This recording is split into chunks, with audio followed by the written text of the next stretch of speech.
വളരെ ഞെട്ടിക്കുന്ന ചില വിവരങ്ങളാണ് പുറത്തു വന്നുകൊണ്ടിരിക്കുന്നത്. ബംഗ്ലാദേശിന്റെ മുൻ പ്രധാനമന്ത്രിയായിരുന്ന ഷെയ്ഖ് ഹസീനയെ അധികാരത്തിൽ നിന്ന് പുറത്താക്കി ഒരു വർഷം ഇപ്പോൾ പിന്നിടുകയാണ്.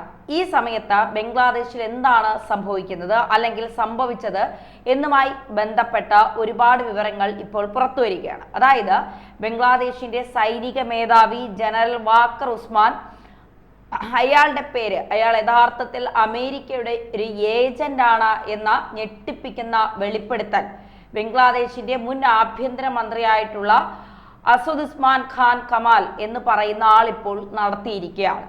അതായത് ഈ ബംഗ്ലാദേശിന്റെ മിലിറ്ററി ജനറൽ എന്ന് പറയുന്നത് CIA വേണ്ടി പ്രവർത്തിക്കുന്ന ഒരു ഉദ്യോഗസ്ഥനാണെന്നാണ് ഇപ്പോൾ വെളിപ്പെടുത്തിയിരിക്കുന്നത്.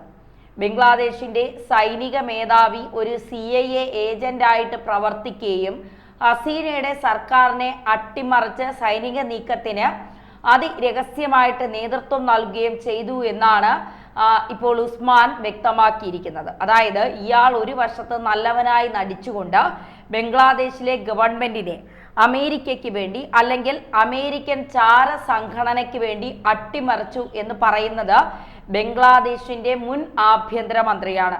അദ്ദേഹത്തിന് എന്തായാലും രാജ്യത്ത് കോണ്ടാക്ട്സ് ഇപ്പോഴും ഉണ്ടാകും. കൃത്യമായ ഡേറ്റകൾ കിട്ടാതെ അദ്ദേഹം ഇങ്ങനെ ഒരു കാര്യം വന്ന് പറയില്ല. ജീവന് പോലും ആപത്തുണ്ടാകാൻ സാധ്യതയുള്ള ഒരു വെളിപ്പെടുത്തലാണ് അദ്ദേഹം നടത്തിയിരിക്കുന്നത്. അതുമാത്രമല്ല, ദക്ഷിണേന്ത്യയിൽ അധികം ശക്തരായ രാഷ്ട്രത്തലവന്മാർ ഉണ്ടാകുന്നത് അമേരിക്ക ആഗ്രഹിക്കുന്നില്ല എന്നും അതുകൊണ്ട് തന്നെ തുടർച്ചയായിട്ട് അധികാരത്തിൽ വന്നുകൊണ്ടിരുന്ന ഹസീനയെ താഴെ ഇറക്കാനായിട്ട് നടത്തിയ നീക്കങ്ങളുടെ ഭാഗമാണ് ബംഗ്ലാദേശിൽ നടന്ന ഓരോ സംഭവങ്ങൾ എന്നുമാണ് അദ്ദേഹം പറയുന്നത്. ബംഗ്ലാദേശിലെ മതഭീകരവാദികൾ ഈ ഭരണകൂടത്തെ അട്ടിമറിച്ച് അധികാരത്തിൽ എത്തണമെന്ന മോഹവുമായിട്ടിരിക്കുന്ന മതഭീകരവാദ സംഘടനകളെയാണ് ഇതിനായിട്ട് മിലിറ്ററിയും അമേരിക്കയും ഉപയോഗിച്ചത്. ഇതുമാത്രവുമല്ല, ബംഗ്ലാദേശിന്റെ ഇടക്കാല സർക്കാരിന്റെ ചീഫായിട്ടുള്ള മുഹമ്മദ് യൂനസും ഇതേ അമേരിക്കയുടെ ഒരു സമാന്ത പുത്രനാണെന്നും അമേരിക്കയ്ക്ക് വേണ്ടി പ്രവർത്തിക്കുന്ന ആളാണെന്നുമാണ് ഇപ്പോൾ വെളിപ്പെടുത്തിയിരിക്കുന്നത്.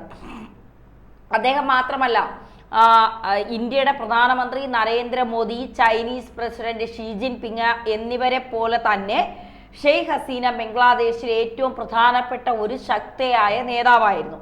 ബംഗ്ലാദേശിന്റെ സെന്റ് മാർട്ടിൻ ദ്വീപിൽ അമേരിക്കയ്ക്ക് കണ്ണുണ്ട് എന്നുള്ളത് ദീർഘകാലമായിട്ടുള്ള ഹസീനയുടെ ഈ വാദം ആഭ്യന്തരമന്ത്രിയും ഇപ്പോൾ ആവർത്തിച്ചിരിക്കുകയാണ്. 2024 അധികാരമാറ്റത്തെ തികഞ്ഞ CIA ഗൂഢാലോചന എന്നാണ് ഈ ഒരു ആഭ്യന്തരമന്ത്രി വിശേഷിപ്പിച്ചിരിക്കുന്നത്. ഈ ഹസീനയുടെ ബന്ധു കൂടിയാണ് ബംഗ്ലാദേശിലെ സൈനിക മേധാവി എന്ന് പറയുന്നത്. അതുകൊണ്ട് തന്നെ ഇദ്ദേഹത്തെ CIA വിലക്കെടുത്തു എന്നുള്ളത് സ്വപ്നത്തിൽ പോലും ഹസീന വിചാരിച്ചിരുന്നില്ല. അവിടെയാണ് അവർക്ക് വീഴ്ച പറ്റിയത്.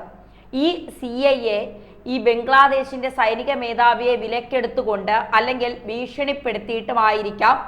അത് എന്തുകൊണ്ടാണെന്ന് നമുക്കറിയില്ല. ഒരുപക്ഷെ ഇയാൾ വഴങ്ങിയില്ല എന്നുണ്ടെങ്കിൽ സൈന്യത്തിൽ നിന്ന് തന്നെ ഇയാൾക്കെതിരായിട്ടൊരു നീക്കം നടത്താൻ ഈ അമേരിക്ക അല്ലെങ്കിൽ CIA ഡീപ്പ് സ്റ്റേറ്റും ഒക്കെ വിചാരിച്ചാൽ നടക്കും. അപ്പോൾ അധികാരം നിലനിർത്താനും ജീവൻ സംരക്ഷിക്കാനുമായിരിക്കാം, അല്ലെങ്കിൽ പണത്തിനു വേണ്ടി ആയിരിക്കാം, അല്ലെങ്കിൽ മറ്റെന്തെങ്കിലും ഉദ്ദേശത്തോടെ ആയിരിക്കാം ഈ ബംഗ്ലാദേശിന്റെ സൈനിക മേധാവി പിന്നിൽ നിന്ന് കുത്തുകയും CIA വേണ്ടി ചാരപ്രവൃത്തി നടത്തുകയും ചെയ്തു എന്നാണ് ഇപ്പോൾ വെളിപ്പെടുത്തിയിരിക്കുന്നത്. ബംഗ്ലാദേശിൽ ഒരു പ്രസിദ്ധീകരണം ഇനിയും പുറത്തിറങ്ങാത്ത ഇൻഷാ അള്ളാ Bangladesh the story of an unfinished revolution എന്ന് പറയുന്ന പുസ്തകത്തിലാണ് ഈ വെളിപ്പെടുത്തലുകളെല്ലാം തന്നെ ഇദ്ദേഹം നടത്തിയിരിക്കുന്നത്. ന്യൂസ് എ ഉൾപ്പെടെയുള്ള മാധ്യമങ്ങൾ ഇത് റിപ്പോർട്ട് ചെയ്തിട്ടുണ്ട്. വാക്കർ CIA കയ്യിലാണ് എന്ന് ഞങ്ങൾക്കറിയില്ലായിരുന്നു. അവരുടെ പ്രവർത്തികൾക്ക് പിന്നിൽ 2 കാരണങ്ങളുണ്ട്. ഒന്നാമത്തേത്, ദക്ഷിണേന്ത്യയിൽ മോദി, ഹസീനയെ പോലെ അധികാര ശക്തരായ രാഷ്ട്രത്തലവന്മാർ ഉണ്ടാകരുത് എന്നാണ്. അത്തരം ശക്തരായ നേതാക്കൾ ഉപഭൂഖണ്ഡം ഭരിച്ചാൽ CIA എങ്ങനെ പ്രവർത്തിക്കും? ദുർബലരായ സർക്കാരുകളാണ് അമേരിക്കയ്ക്ക് താല്പര്യമുള്ളത്, അതാണ് ഏറ്റവും നല്ലതും. എന്നാൽ അതിലും പെട്ടെന്നുള്ള ഒരു കാരണം ഉണ്ടായിരുന്നു. സെന്റ് മാർട്ടിൻസ് ദ്വീപ് എങ്ങനെയാണ് ആ ഒരു പുസ്തകത്തിൽ കമാൽ പറഞ്ഞിരിക്കുന്നത്. ഇതേ പുസ്തകത്തിൽ സർക്കാരിന്റെ പതനത്തിന് കാരണം ആൾമാറാട്ടക്കാരും ഭീകരവാദത്തെ ന്യായീകരിക്കുന്നവരുമാണെന്ന് ഹസീനയും കുറ്റപ്പെടുത്തിക്കൊണ്ട് എഴുതിയിട്ടുണ്ട്. യൂനസ് വഞ്ചകൻ എന്നാണ് ഹസീന വിശേഷിപ്പിച്ചിരുന്നത്. അധികാരമേറ്റ ശേഷം അദ്ദേഹം രാജ്യം കൊള്ളയടിക്കുകയും തന്റെ സർക്കാരിന്റെ തകർച്ചയ്ക്ക് കാരണമായ വിദ്യാർത്ഥി പ്രക്ഷോഭത്തിന് സാമ്പത്തിക സഹായം നൽകുകയും ചെയ്തു എന്നും ഹസീന ആരോപിച്ചിരുന്നു. ഈ പുസ്തകം എന്ന് പറയുന്നത് ദീപ ഹൽദർ, ജയദീപ് മംജുംദാർ, സാഹിദുൽ ഹസൻ, ഹോക്കോൻ തുടങ്ങിയവർ ചേർന്ന് എഴുതി പ്രസിദ്ധീകരിച്ചതാണ്. ജഗർനോട്ട് പ്രസിദ്ധീകരിക്കുന്ന ഇനിയും പുറത്തിറങ്ങാത്ത ഒരു ഗ്രന്ഥമാണിത്. അതിന് കൊടുത്തിരിക്കുന്ന പേര് തന്നെ കണ്ടില്ലേ, ഇൻഷാ അള്ളാ Bangladesh the story of an unfinished revolution. ഇതിനകത്ത് നിന്ന് കാര്യങ്ങൾ വ്യക്തമാണ്. എന്താണ് അമേരിക്കയിൽ നടന്നത് എന്നതിനെക്കുറിച്ച് നേരത്തെ സംശയിച്ചിരുന്ന കാര്യങ്ങൾക്ക് ഒരു വ്യക്തമായ ചിത്രമാണ് ഇപ്പോൾ ലഭിച്ചിരിക്കുന്നത്. വലിയ ഒരു അട്ടിമറി മത തീവ്രവാദികളെ ബംഗ്ലാദേശിലും ബുദ്ധിപരമായിട്ട് അമേരിക്ക ഉപയോഗിച്ചു. കാരണം അവരെ എളുപ്പമാണ് മാനിപ്പുലേറ്റ് ചെയ്യാൻ. മതത്തിന് വേണ്ടി എന്തും ചെയ്യാൻ തയ്യാറാണ് ചില തീവ്രവാദികൾ. അവരെ ഉപയോഗിച്ചുകൊണ്ട് ഇത്തരത്തിലുള്ള മിഷൻസ് നടത്തുക എന്നത് മിഡിൽ ഈസ്റ്റിലും ആഫ്രിക്കയിലുമൊക്കെ അമേരിക്കയും CIA പയറ്റി വിജയിച്ച തന്ത്രമാണ്. ഇത് സുഡാനിൽ നമ്മളിപ്പോൾ കണ്ടുകൊണ്ടിരിക്കുന്നില്ലേ. UAE ഒക്കെ പുറകിലുണ്ട്. ആ ഒരു പ്രശ്നങ്ങളുടെ പുറകിൽ എന്ന് നമ്മൾ പറയുന്നുണ്ട്. UAEക്ക് പുറകിലും വേറെ ആൾക്കാരൊക്കെ ഉണ്ട്. അവിടെ വലിയ ബിസിനസ് താല്പര്യങ്ങളാണ്. മനുഷ്യ ജീവനുകൾക്ക് പുല്ലുവിലയാണ്. ആഫ്രിക്കയിലൊക്കെ സ്വർണത്തിനും റെയർ മിനറൽസിനും ഒക്കെ വേണ്ടിയിട്ട് മനുഷ്യരെ തമ്മിലടിപ്പിച്ച് അതിൻ്റെ ഇടയിൽ നിന്ന് ലാഭം കൊയ്യുകയാണ് ഈ സോക്കോൾഡ് വികസിത ഇസ്ലാമിക രാജ്യങ്ങളും അമേരിക്കയും ഒക്കെ. അവരൊക്കെ ഒറ്റക്കെട്ടായി നിൽക്കുകയാണ്. ലക്ഷ്യം സമ്പത്ത് മാത്രമാണ്. മനുഷ്യജീവൻ ഒരു വിലയും കൽപ്പിക്കുന്നില്ല എന്നുള്ളതാണ് യാഥാർത്ഥ്യം. അതുകൊണ്ടൊക്കെയാണ് പലസ്തീൻ ഇസ്രായേൽ വിഷയം ഇപ്പോഴും ഒന്നും അവസാനിക്കാതെ തുടരുന്നത്. അതിൻ്റെ ഒക്കെ പിറകിൽ ഒരുപാട് അജണ്ടകളുണ്ട്.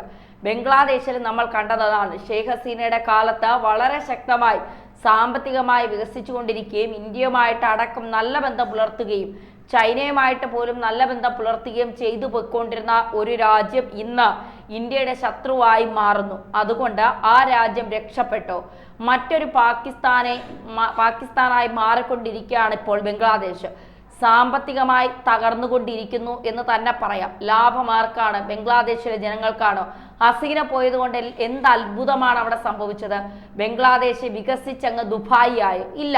അപ്പോൾ ഇതൊക്കെയാണ് ബംഗ്ലാദേശിൽ നടന്നത് എന്ന് മാത്രം നമുക്ക് മനസ്സിലാക്കിയാൽ മതി.